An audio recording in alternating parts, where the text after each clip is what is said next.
প্রিয় দর্শক, বাংলাদেশ ওয়েদার আপডেটের গুরুত্বপূর্ণ আবহাওয়ার খবরে সকলকে স্বাগত জানাই। আজ 5ই আগস্ট 2026। এই মুহূর্তের গুরুত্বপূর্ণ সতর্ক বার্তা যা পাওয়া যাচ্ছে, বৃষ্টিপাত গতকাল থেকেই সারা দেশ জুড়ে অনেক জায়গাতেই চলছে এবং মাঝারি ধরনের বৃষ্টিপাত, মাঝারি থেকে ভারী ধরনের বৃষ্টিপাত এবং বিক্ষিপ্তভাবে কোনো কোনো জায়গায় অতি ভারী বৃষ্টিপাতের সতর্ক বার্তা পাওয়া যাচ্ছে আগামী 24 থেকে 48 ঘন্টা।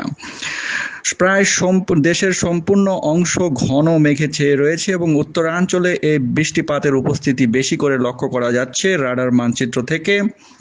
তো এই সংক্রান্ত খবর বিস্তারিত ভিডিওটির মাধ্যমে জানানো হবে, তাই শেষ পর্যন্ত দেখতে থাকুন। কোথা থেকে দেখছেন তা কমেন্টের মাধ্যমে জানান। সেখানকার আবহাওয়া পরিস্থিতি কি রয়েছে, বিশেষ পরিস্থিতি তৈরি হলে আমরা কমেন্টের রিপ্লাই করব এবং নতুন হলে চ্যানেলটিকে অবশ্যই সাবস্ক্রাইব করে রেখে দিন প্রতিদিন নিয়মিত খবর সবার আগে পাওয়ার জন্য। তো প্রিয় দর্শক, এই মুহূর্তের উপগ্রহ মানচিত্র থেকে যা দেখা যাচ্ছে, ঘন মেঘের উপস্থিতি রয়েছে রংপুর বিভাগ, রাজশাহী বিভাগ, ময়মনসিংহ বিভাগ, সিলেট বিভাগ, ঢাকা, খুলনা এবং চট্টগ্রাম বিভাগের বিস্তীর্ণ অংশে। মূলত উত্তরাঞ্চলের রংপুর বিভাগ, ময়মনসিংহ, রাজশাহী, সিলেট বিভাগ এই মুহূর্তে এই বিভাগগুলিতে বৃষ্টিপাতের উপস্থিতি লক্ষ্য করা যাচ্ছে এবং ঘন মেঘের আনাগোনা রয়েছে।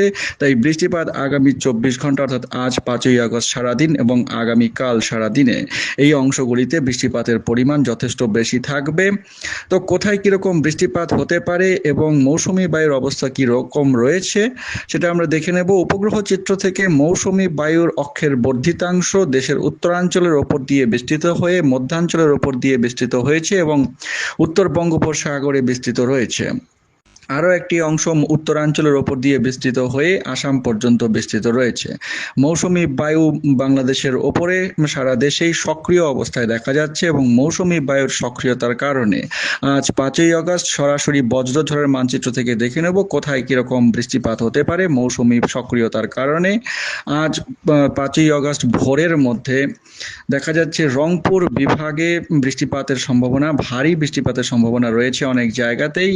তার মধ্যে পঞ্চগড়, বোদা, দেবীগঞ্জ এবং আরও বিস্তারিত দেখলে পরে এদিকে সরকারপাড়া, ধর্মপাল, শতগ্রাম, নীলফামরী, সৈয়দপুর, তেঁতুলিয়া, সৈতারা, পার্বতীপুর, মোস্তাফাপুর, দিনাজপুর এবং কমলপুর এই সমস্ত অঞ্চলে মাঝারি থেকে ভারী বর্ষণের সম্ভাবনা রয়েছে। জলঢাকা, খালিশা, চাপানি, পশ্চিম ছাতনাই এই সমস্ত অঞ্চলে, বাউরা এই কয়েকটি জায়গায়, এদিকে জগৎবের, শ্রীরামপুর এই সমস্ত অঞ্চলে ভারী বৃষ্টির সম্ভাবনা